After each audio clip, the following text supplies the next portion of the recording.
অসমীয়া গীত সংগীতৰ ক্ষেত্ৰখনৰ এক নিজস্ব পৰিচয় আছে। জ্যোতিপ্ৰসাদ, বিষ্ণুৰাভা, ভূপেন হাজৰিকাৰ দৰে সাংগীতিক প্ৰয়াসৰ পৰশ আছে অসমীয়া সংগীতত। সেই অতীতৰ পৰা এতিয়ালৈ নিৰন্তৰভাৱে কৰি অহা হৈছে অসমীয়া সংগীতৰ চৰ্চা। আৰু অৱধাৰিত ৰূপে অসমীয়া সংগীতৰ শেহতীয়া ৰূপটোৰ ক্ষেত্ৰত বিভিন্ন পৰিৱৰ্তন দেখা গৈছে। কিন্তু কথা হ'ল, সংগীতৰ ইতিহাসৰ এই গীতবোৰৰ ভিতৰত শ্ৰেষ্ঠ গীত কোনবোৰ? নিশ্চয়কৈ সংগীত প্ৰেমীসকলৰ মনত উদ্ভৱ হয় এই কৌতূহল। এই কৌতূহলৰ কথা মনত ৰাখি সুদূৰ আমেৰিকাত থাকি শ্ৰেষ্ঠ গীতৰ তালিকা প্ৰস্তুত কৰিছে এগৰাকী অসমীয়াই। তেওঁ ডক্টৰ দিলীপ কুমাৰ দত্ত। অসমৰ এগৰাকী সুসন্তান। তেওঁ এগৰাকী গণিত শাস্ত্ৰৰ অধ্যাপক আৰু তেওঁ অধ্যাপনা কৰিছিল সুদূৰ আমেৰিকাৰ ৰোড আইলেণ্ড ইউনিভাৰ্চিটিত। আৰু কেৱল গণিত শাস্ত্ৰৰ অধ্যাপনাই নহয়, ইয়াৰ লগে লগে তেওঁ অসমীয়া সংগীত জগতখনৰ লগতো সম্পৰ্ক ৰক্ষা কৰি আহিছে। তেওঁ নিৰ্বাচন কৰি উলিয়াইছে ইতিমধ্যে অসমৰ 100টা শ্ৰেষ্ঠ গীত, আৰু ইয়াৰ জৰিয়তে তেওঁ বুজাই দিব বিচাৰিছে অসমৰ সংগীত প্ৰেমীসকলক, অসমৰ সংগীত চৰ্চাকাৰীসকলক যে অসমৰ শ্ৰেষ্ঠ গীতৰ তালিকাখন কেনেকুৱা হ'ব লাগে, অসমীয়া গীতৰ শ্ৰেষ্ঠত্ব কেনেকুৱা হ'ব লাগে। গীতসমূহ বাছনিত তেওঁ গুৰুত্ব দিছে কোনবোৰ কথাত? ৰোড আইলেণ্ড বিশ্ববিদ্যালয়ৰ প্ৰাক্তন অধ্যাপকগৰাকীয়ে কি কয় এই ক্ষেত্ৰত? গীতবিলাক প্ৰধান বস্তু হৈছে আৱেগ। সেই আৱেগ কি আৱেগ, কেনেধৰণৰ আৱেগ, সুৰত কেনেকৈ প্ৰকাশ পাইছে, কথাত কেনেকৈ প্ৰকাশ পাইছে, আৰু কি পাৰদৰ্শিতা দেখুৱাইছে পৰিৱেশন কৰোঁতে, সেইবিলাকে অতি প্ৰয়োজনীয় কথা। আৰু শেষত আৰু এটা কথা আছে যে গীত হৈছে আমোদৰ বস্তু। মানুহে তাক আদৰিব পাৰিব লাগিব, মানুহে তাৰ ভাল পাব লাগিব। অৰ্থাৎ জনপ্ৰিয়তাও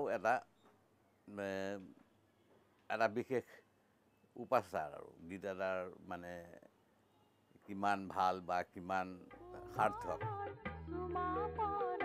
গীত, এই গীতে আমাক দি যায় অনাবিল প্ৰশান্তি। কি হোৱা উচিত গীতৰ প্ৰধান বিষয়? কিছুমান গীত ইমান ধুনীয়া, তাৰ হয়তো আৱেগো বেলেগ ধৰণৰ, তাৰ সুৰো বেলেগ ধৰণৰ। অৰ্থাৎ যিবিলাক নেকি কাব্যিক সৌন্দৰ্য বুলি কয়, কাব্যিক সৌন্দৰ্য আছে অলপ বেলেগ ধৰণৰ। ঠিক কাব্যিক সৌন্দৰ্যনো কি তাক অৱশ্যে বৰ্ণোৱা বৰ সহজ কথা নহয়, কিন্তু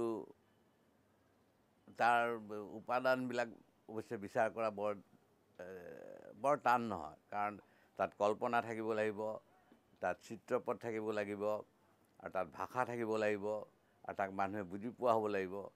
খুব জটিল হ'লেও কাব্যিক সৌন্দৰ্য নাথাকে। গীত বাছনিৰ ক্ষেত্ৰত গীতৰ ভাষাকো গুৰুত্ব দিছে ডক্টৰ দত্তই। ডক্টৰ দত্তৰ বাছনিত স্থান পোৱা কেইটিমান গীত হ'ল সুৰৰ দেউলৰে ৰূপৰে পূজাৰী, কথাসুৰ বিষ্ণুপ্ৰসাদ ৰাভা, শিল্পী ভূপেন হাজৰিকা।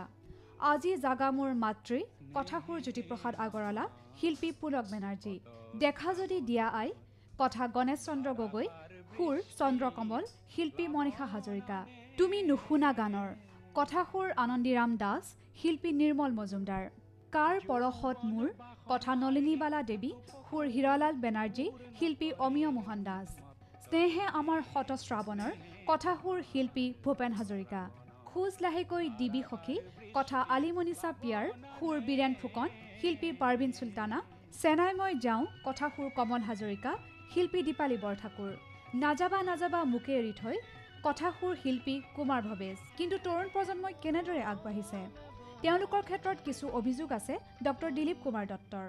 80ৰ দশকৰ পিছত কথাৰ পিনৰ পৰা যথেষ্ট পাতল হৈছে। পাতল মানে কি, তাত আৱেগৰ গুৰুত্ব নাই। এটা আৱেগেই বেছিভাগ দেখা যায় আজিকালি প্ৰাধান্য, যিটো ইন্দ্ৰিয় আসক্তিৰ গীতবিলাক। অৰ্থাৎ বেছিভাগেই তেওঁলোকে খুব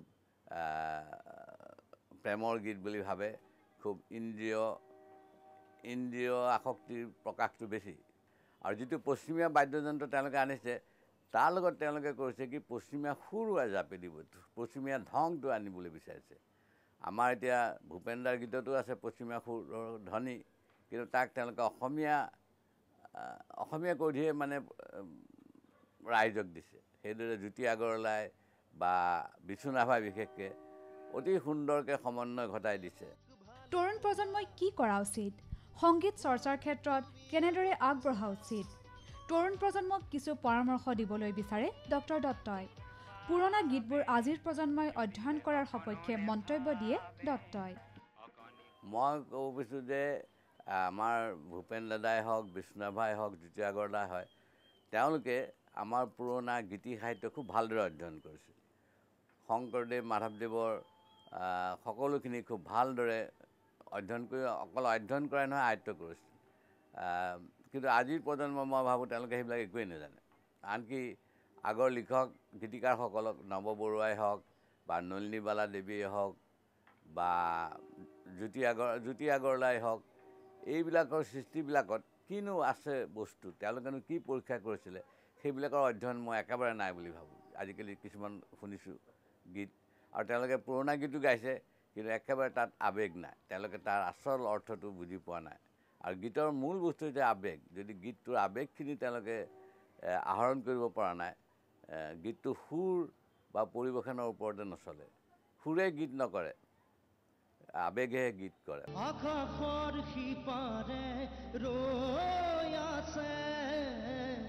আমি প্ৰত্যেকেই অসমীয়া সংগীতৰ উন্নত ৰূপটোৰ পোষকতা কৰোঁ। এই ক্ষেত্ৰত তৰুণ প্ৰজন্মৰ দায়িত্ব থকাৰ কথাটো আমি ক'বই লাগিব। অসমীয়া গীত সংগীতৰ ক্ষেত্ৰখনত ডক্টৰ দিলীপ কুমাৰ দত্তৰ এই যিটো বাছনি প্ৰক্ৰিয়াৰ অৱদান, এয়া নিশ্চয়কৈ গুৰুত্বপূৰ্ণ। আৰু আমি আশা ৰাখিছোঁ ডক্টৰ দিলীপ কুমাৰ দত্তৰ এই যিটো গীতৰ বাছনি, এই গীতৰ বাছনিয়ে তৰুণ প্ৰজন্মক গীতৰ বাবে উৎসাহিত হোৱাৰ ক্ষেত্ৰত, গীতৰ সুস্থতা ৰক্ষাৰ ক্ষেত্ৰত যথেষ্ট সহায় কৰিব। কেমেৰা পাৰ্চন অমিতৰ সৈতে মৰণ কুমাৰ, নিউজ লাইভ, গুৱাহাটী।